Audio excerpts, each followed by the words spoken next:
Wilshere. Goes to Wilshere, Giroud off the Wilshere, back to Giroud, into Wilshere! Oh, that is simply magnificent. What a move. Fala pessoal, sejam muito bem-vindos ao Not Soccer, eu sou o Pente e hoje a gente está inaugurando um tema que eu espero que seja diferente e interessante. A gente vai passar a cobrir nesses vídeos gravados aqui o desempenho financeiro dos times da Premier League e todo esse escopo de processos, de regras, de disputas entre a liga e determinado time e tal, e tudo que envolve esse mundo um pouco mais técnico e um pouco mais profundo no aspecto financeiro do futebol. Antes da gente começar, eu queria pedir o like, eu queria pedir uma inscrição sua e eu queria pedir que você compartilhasse esse vídeo com alguém que você acha que vai se interessar por esse assunto. Se você quiser e puder também prestigiar a gente para além disso, a gente recém-inaugurou um clube de membros, onde a gente vai disponibilizar conteúdo exclusivo, vídeos exclusivos, inclusive sobre esse assunto aqui, textos exclusivos, o estudo estatístico que embasou esse vídeo aqui que você está vendo vai para lá na íntegra também. Nossos membros também têm acesso antecipado a todos os vídeos que vão a público, acesso a emoji, badges, enfim. É uma forma de estar mais próximo da gente. Seria um prazer ter você aqui na nossa comunidade. Inclusive, esse editorial aqui, ele vai povoar bastante a área de membros. Esse vídeo em específico vai para todos, porque ele é o passo 1 e a gente vai referenciar essa regra aqui de PSR, de fair play financeiro o tempo inteiro, e eu quero poder usar isso, por exemplo, nas lives e referenciar o pessoal que tá assistindo a gente. Então esse vídeo aqui em específico vai para todos vocês, e ele vai de forma acelerada, ele vai no meio de uma semana que a gente está tratando do Manchester City, porque é difícil fazer qualquer material aprofundado sobre o City que não envolva esse assunto e vice-versa. Então você vai perceber que nesse vídeo aqui, esse vídeo não é sobre o City, mas eu vou citar o City em diferentes momentos aqui das discussões. Não é perseguição, não é obsessão, eles só são assuntos muito, muito próximos. Então, espero que você goste do vídeo. Hoje a nossa ideia aqui é tratar o que é o Fair Play Financeiro, ou PSR, que é o nome correto na Inglaterra, como ele é hoje e como ele vai ser no futuro, porque a gente tem algumas mudanças acontecendo enquanto eu gravo esse vídeo aqui. Então vamos lá. Começando pelo começo, tem uma questão de nomenclatura aqui que eu sei que confunde. Fair Play Financeiro foi cunhado para fazer referência às regras financeiras da UEFA, tá? Em escopo europeu. O que a gente está discutindo nesse vídeo aqui é o PSR, que é essencialmente a mesma coisa, mas no escopo da Inglaterra tem regras diferentes, é um órgão regulamentador diferente. Tá? Então eu sei que gera essa confusão nisso, e para piorar ainda essa discussão, as regras futuras, as possíveis regras futuras da Premier League têm outro nome, não são mais chamadas de PSR, elas são chamadas de SCR. Eu sei que é confuso, mas eu quero que fique claro que não é tudo a mesma coisa, mas todas representam um conjunto de regras que ditam o quanto um time inglês pode gastar. Tá? E sobre essas regras novas aqui, eu quero complementar com o seguinte. Essas regras foram anunciadas e no primeiro anúncio ao longo dessa temporada aqui que saiu, elas iam entrar em vigor já em 2025, 2026, e elas substituiriam o PSR. O PSR deixaria de existir, SCR entraria em vigor. Isso deixa de ser verdade, a Premier League retrata isso, porque os clubes retiram esse voto de aprovação por conta de um processo que o Manchester City coloca contra a Premier League relacionado a partes relacionadas. Eu vou falar sobre esse processo num vídeo separado. Como vocês sabem, a gente está falando uma semana aqui de Manchester City. Esse vídeo vai para membros, fiquem ligados que é importante. É o mesmo vídeo que a gente vai citar as 115 acusações, a acusação do Javier Tebas. Eu acho que ele explica o tema Manchester City num escopo administrativo de forma mais profunda. Mas saibam que esse processo aqui, que o City mandou contra a Premier League, ele põe um pouco de dúvida sobre como funcionarão essas regras no futuro. E os clubes optaram, portanto, por suspender a aprovação dessas novas regras do SCR até que o processo contra o Manchester City esteja concluído. Esse é um fator. E o segundo fator é que dentro do SCR a gente tem uma questão chamada anchoring, ou ancoramento, em português, que a Associação Profissional dos Jogadores da Inglaterra, a PFA, se opôs fortemente por caracterizar um teto de gastos. Eu sei que eu falei um monte de coisa e não deu para entender nada, mas calma que eu vou chegar em cada uma dessas aqui. Eu queria só situar todas as cartas na mesa. Primeira discussão mais técnica aqui desse vídeo, mas eu espero conseguir transmitir com clareza, porque não é tão difícil assim. O que o PSR regula hoje? Como ele funciona hoje? O PSR olha os últimos 3 anos de um clube inglês e ele determina que um clube inglês não pode ter mais do que 105 milhões de libras de prejuízo. Quando eu falo acumulado, portanto, a gente está somando os 3 anos, tá? Os lucros ou os prejuízos dos 3 anos. Só um parênteses aqui rápido. A rigor, se o dono não investe no mínimo 90 milhões de libras nesse período, esse valor cai para 15 milhões de prejuízo acumulado. Mas todos os times efetivamente, exceto os Glazers historicamente, mas até isso foi corrigido pela Ineos, todos os times usam desse mecanismo do investimento adicional e, portanto, a gente pode ter 105 milhões de libras na cabeça, efetivamente como um número limite para essa regra. Qualquer valor de prejuízo que passe esses 105 milhões num período acumulado de 3 anos, ele é entendido como insustentável e ele está passível à punição, tá? Então, se a gente fosse explicar de uma forma muito simples, né, nas palavras de Michael Scott, como alguém que explica para uma criança de 8 anos, um time que fatura 100 milhões por ano pode gastar até 135 no total, para que ele tenha um prejuízo de 35 milhões de libras por temporada, e ao final desses 3 anos ele vai ter 105 milhões de prejuízo. Parece fácil, mas é menos objetivo do que isso a discussão. Por quê? Porque a regra excetua uma série de despesas. Então você tem despesas dedutíveis, que nem um IR. Você tem despesas dedutíveis dessa conta. Por exemplo, gasto com infraestrutura não está incluso nisso, gasto com time de base, com time feminino, com comunidade local, despesas extraordinárias, como foi no caso de Covid-19. Tudo isso aqui você pode abater desse prejuízo para tentar chegar aí nos limiares que são aceitáveis. E aí o que acontece na prática? Cada time tem o seu entendimento e faz um enquadramento de despesas dedutíveis, todo ano você submete e a gente tem aquele deadline que fica, puta, será que tal time vai rodar ou não nesse aspecto, porque a Premier League vai receber essas informações e contestar ou não essas despesas dedutíveis.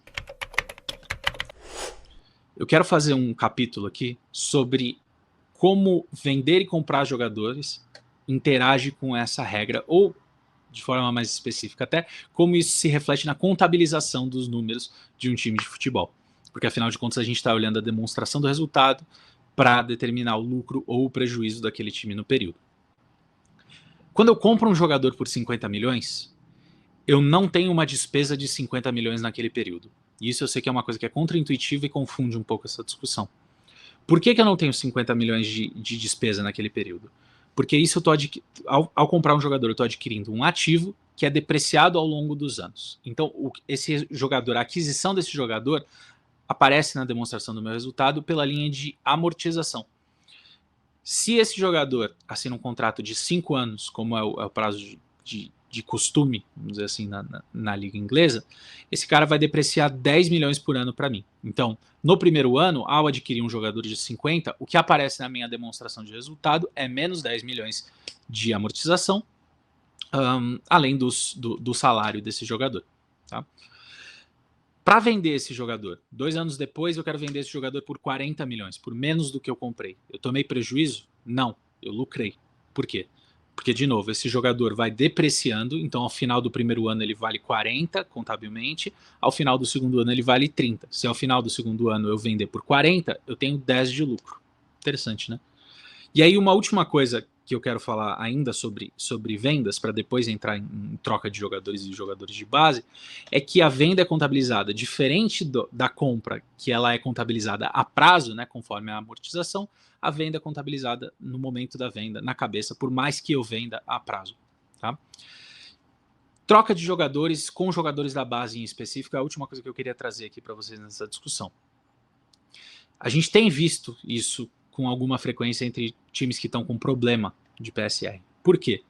Exatamente a mesma explicação que eu contei para vocês, com o fato novo de um jogador da base tem valor zero, valor contábil zero. Então qualquer valor que eu vendo, ele é lucro. Daí a expressão lucro puro quando a gente fala de jogador de base sendo vendido.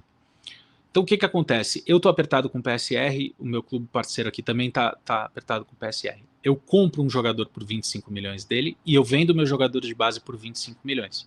Teoricamente, nenhum dinheiro troca mãos. Verdade? É verdade em termos de caixa, mas não é verdade em termos contábeis. Por quê? Porque quando eu vendo o meu jogador por 25, sendo ele um jogador de base, eu tenho 25 milhões de lucro na venda. E quando eu compro um jogador por 25, que eu presumo que vai assinar um contrato de 5 anos, ele aparece como 5 milhões de amortização. Lembrando que eu dividi o valor dele por 5 e ele amortiza linearmente a cada ano. É uma mágica contábil que os clubes têm feito como solução para o PSR, instiga coisas que não são muito legais, mas eu acho que mecanicamente é importante que fique claro para vocês.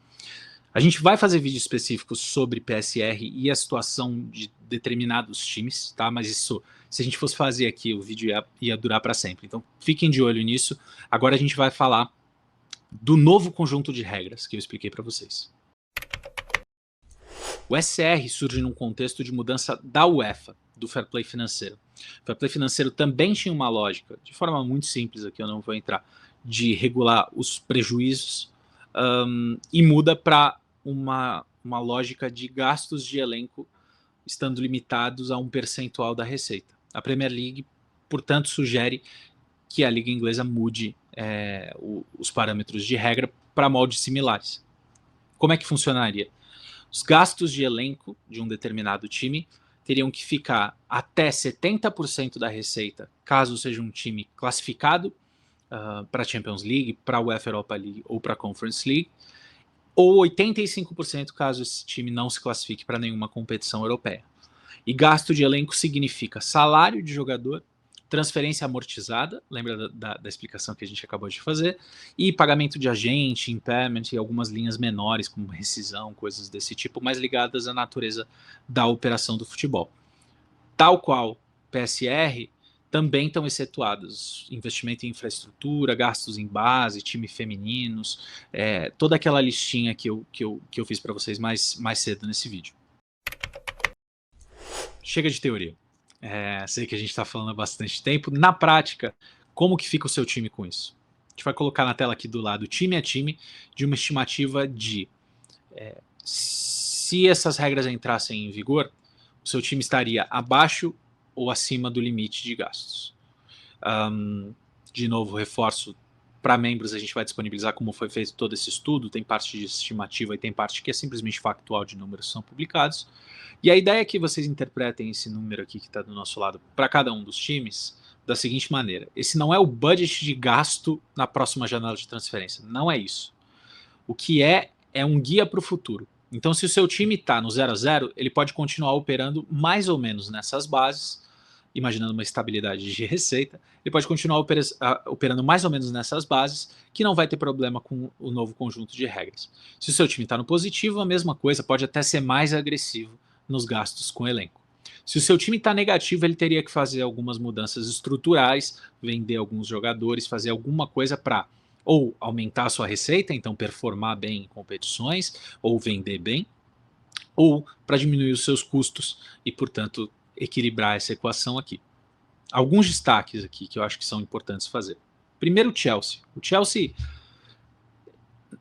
independe do escopo de regras que a gente for analisar o Chelsea aqui. Esse investimento recente do Chelsea é uma coisa nunca antes vista assim, nesse tipo de período. A gente já teve grandes investimentos de grandes times, Chelsea sendo um deles, para os mais antigos lá na época de Abramovich, o City sendo o outro, mas o que a Clear Lake faz aqui depois da venda do Abramovich é uma coisa que tem poucos comparáveis, né? Um gasto muito acelerado nos últimos anos, e isso vai mostrar no balanço e no resultado do Chelsea por um tempo.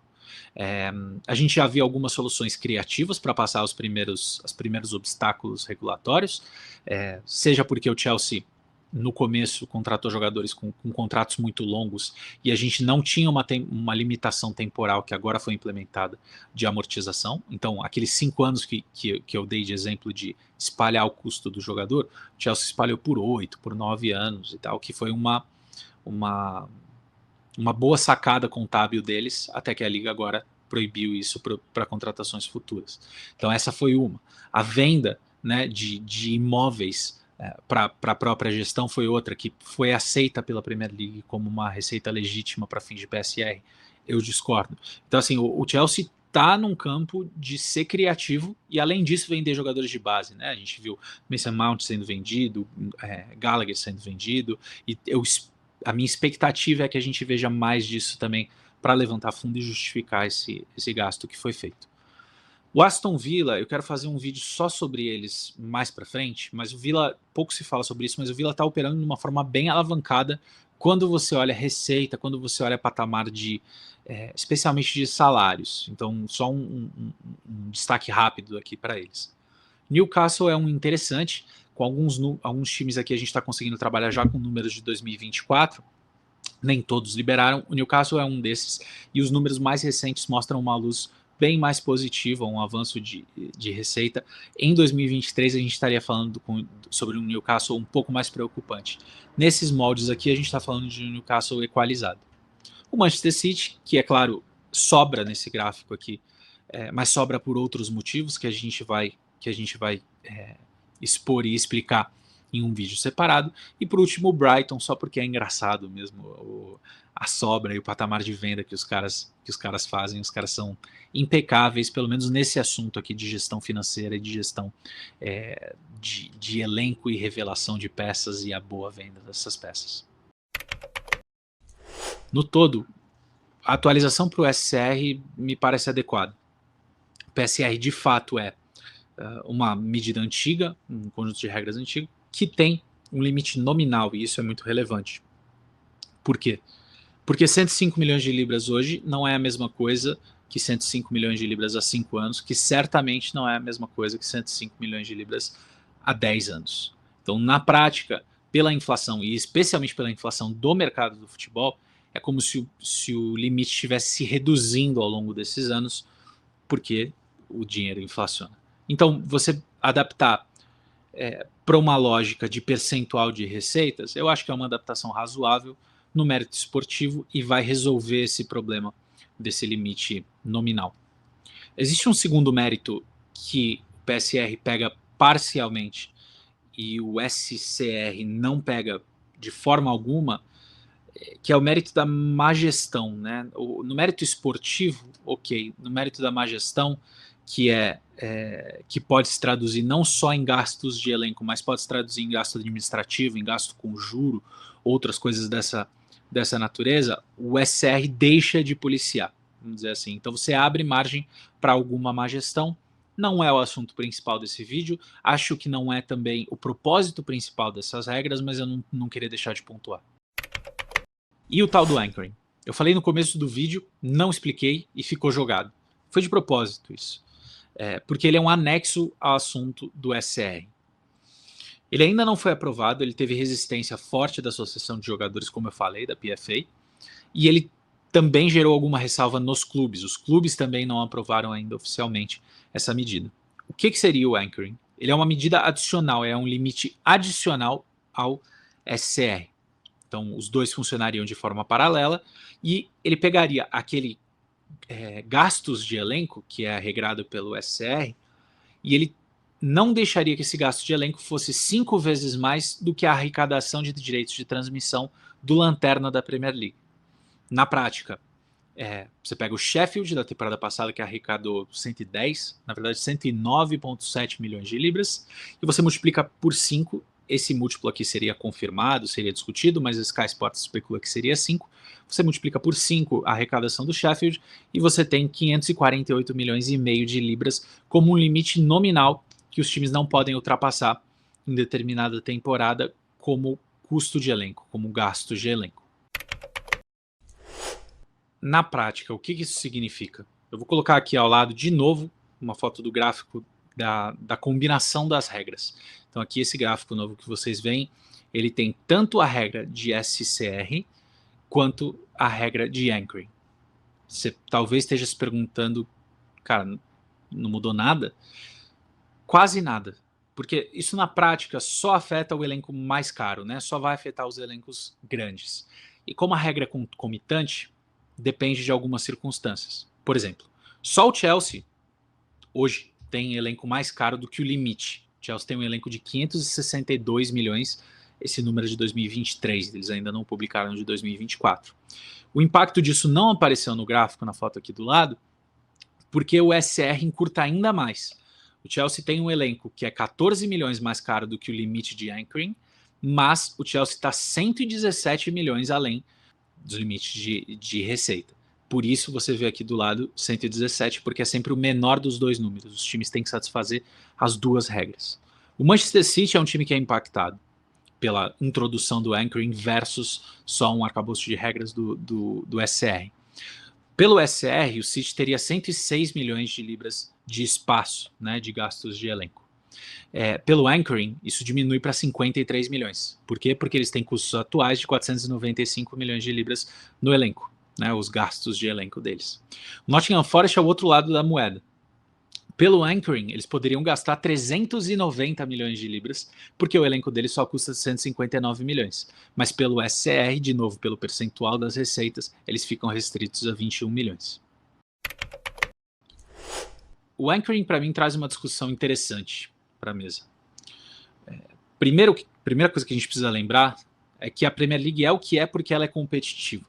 Isso significa ter times da parte de baixo da tabela que tem bons elencos, bons jogadores individualmente, bons técnicos, bons projetos. O que, por sua vez, torna a liga mais interessante, o que, por sua vez, traz mais audiência, o que, por sua vez, deixou todo mundo rico. Essa foi a trajetória que a Premier League traçou nesses últimos vários anos, desde a sua implementação, mas especialmente num recorte aí das duas últimas décadas.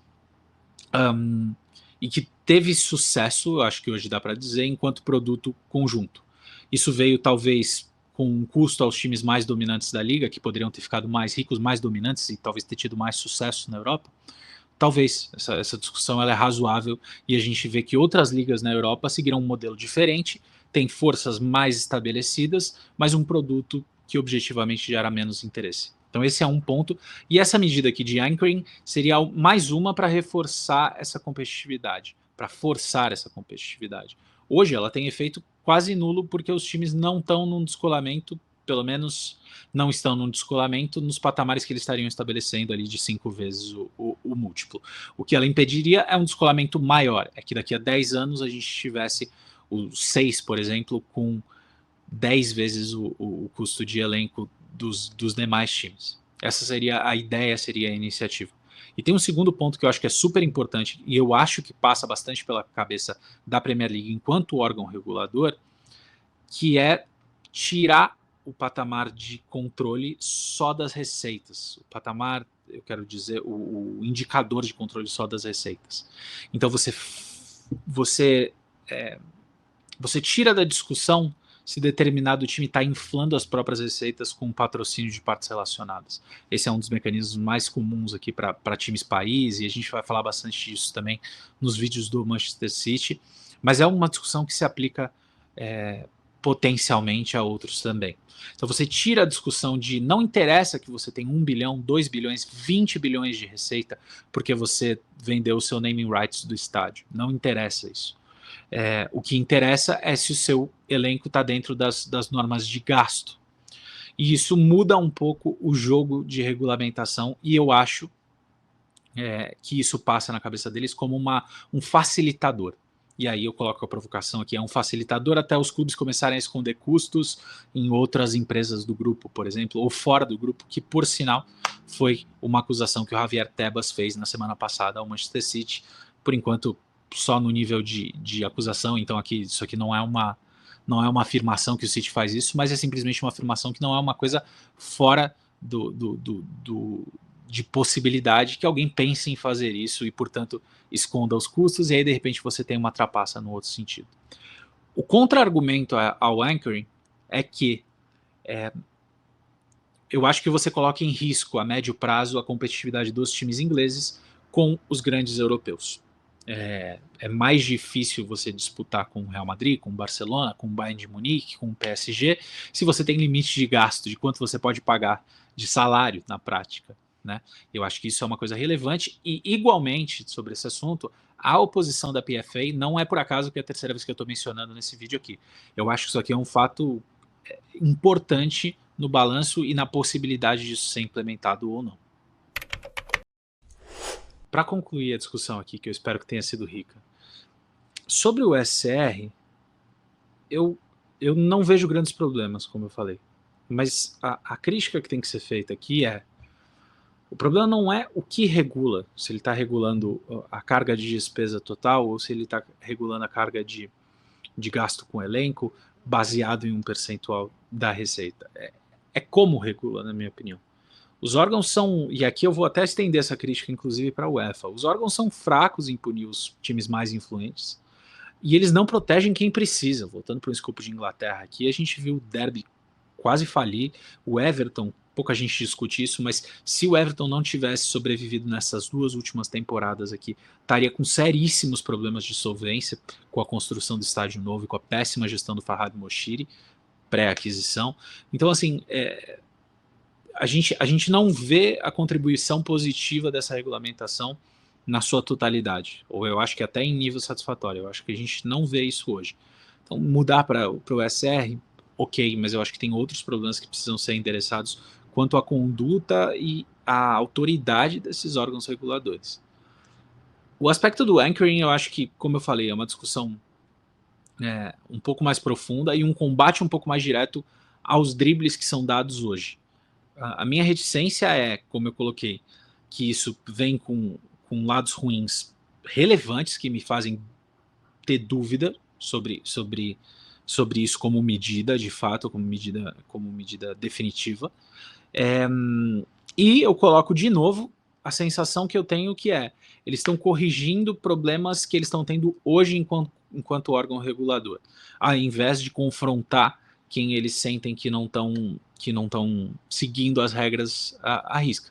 Então, o que acontece quando você tiver novas trapaças no sentido de esconder custos ou alguma coisa que infrinja aqui esse novo escopo? Você vai mudar de novo as regras ao invés de punir o que foi feito e fica nesse ciclo aqui que basicamente invalida as suas regras. Então, eu repito, assim, para mim, mais do que a discussão, do que a mecânica da regulamentação, é o órgão em si. E eu acho que faltou pulso no passado. A gente está num divisor de águas aqui de vai ter punição mesmo num processo que é sério, que é robusto contra o Manchester City. Muita gente acha que não, e eu tô mais para esse lado do que para achar que sim. E se for o caso aqui, uma mudança de regra, a regra vira secundária realmente para a conduta que o time tem. Tudo isso aqui vem numa discussão, é importante falar por último, vem numa discussão da introdução de um órgão regulador independente, que não seja a Premier League, né? Um terceiro que vai julgar essa relação e o quão adequado estão os times dentro das regras que são colocadas. A sensação que dá é que a Premier League responde a esse contexto aqui, promovendo novas regras, né? Como uma demonstração de força, de olha como a gente consegue cuidar do nosso próprio jardim. Mas o vídeo não é sobre isso, então se vocês quiserem que eu comente mais sobre esse contexto, deixa aqui nos comentários e me dá as suas impressões aqui sobre as novas regras potenciais, sobre a regra de PSR, se ficou claro, se ficou alguma dúvida, por favor, fiquem à vontade para acionar a gente. Um grande abraço, pessoal.